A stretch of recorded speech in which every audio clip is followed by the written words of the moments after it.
Welcome to Richard Kabili YouTube channel, and for today's tutorial, I will be teaching you on how to change vibration pattern and voicemail sounds on iPhone X. But first, kindly subscribe to this channel and don't forget to hit the subscribe button and the bell to notify you for the new updates.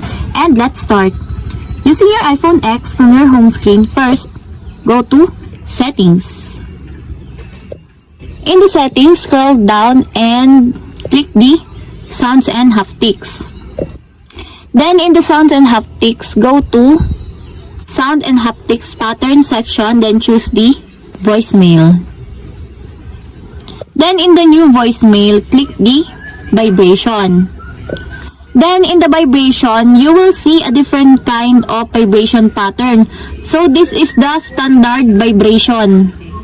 You can select it by clicking the kind of vibration pattern that you want. You can choose accent, alert, heartbeat, quick, rapid, SOS, staccato, or symphony. You can enable it by putting a check mark on the side of it. Then it is now enabled. And that's it. We have successfully changed vibration pattern and voicemail sounds on iPhone X.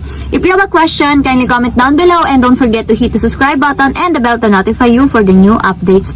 And thank you for watching!